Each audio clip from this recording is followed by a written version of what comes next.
Afforestation and reforestation. While the common goal of both afforestation and reforestation is to plant enough trees in an area to call it a forest, afforestation specifically pertains to areas where there have never been trees before, while reforestation is the planting of new trees where most trees have been felled. Why is afforestation important?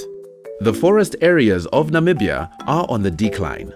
With population growth requiring more agricultural land and timber for construction, and uncontrolled commercial exploitation of species for export, the remaining forests are in severe danger. Climate change is also an increasing concern, with drier and warmer climate affecting forest health and further reinforcing the importance of maintaining forests as carbon sinks. What are some of the advantages of afforestation and reforestation? It delivers a constant supply of forest products, providing the community with fodder, fruit, firewood, and other valuable resources required. It prevents soil erosion, with trees acting as wind barriers, thereby reducing its impact and ability to carry large soil particles. Tree roots also hold the soil together tightly, mitigating the eroding effects of floods. Trees help to improve soil health.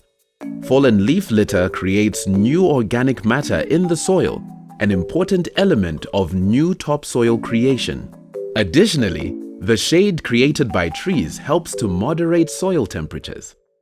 It stabilizes the climate by reducing the greenhouse effect and limiting warmer temperatures, as trees are the world's only natural air conditioners. Forests provide multiple water and climate-related services, including precipitation recycling, cooling, water purification, infiltration, and groundwater recharge.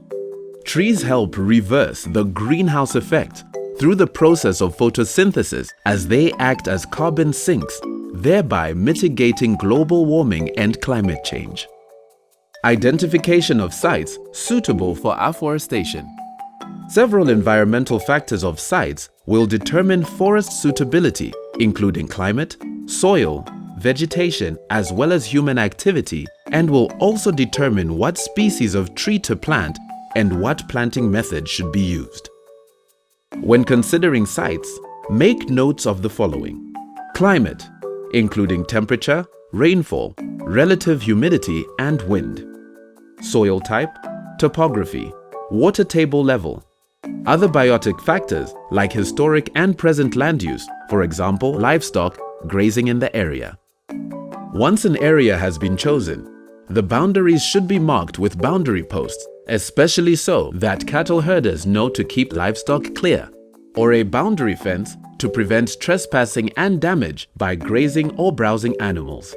A tree protector can also be used to protect the young trees from browsing mammals. Collected information on the site to be planted will inform the choice of the best suited tree or shrub species that will remain healthy, produce acceptable growth and yield, and meet the objectives of the plantation. How to do afforestation and reforestation. To ensure planting can proceed without delay when seedlings arrive, site preparation should be done in advance. Remove the competing vegetation where the trees will be planted. Create conditions that will enable the soil to catch, absorb, and retain as much rainfall and moisture as possible. Provide a sufficient volume of rootable soil. Minimize danger from fire and pests like small mammals and rodents. Once site preparation is done, planting can start. Most often, this is done with pre-grown seedlings, or you can collect seeds. Seeds collected from genetically superior plants are preferable, and soaking them in water can greatly improve their germination rate. Planting or seeding generally coincides with the rainy season, usually when the soil is wet to approximately 20 centimeters. Otherwise, continuous watering is needed during the first months after seeding. Afforestation can be a positive effort in curbing the overuse and destruction of natural forests. If it is done with proper planning and at relevant sites, it can become a commercially and socio-economically viable solution for many human needs without harming the balance of nature. This video was produced with the financial support of the European Union. Its contents are the sole responsibility of the HSF and the DRFN and do not necessarily reflect the views of the European Union.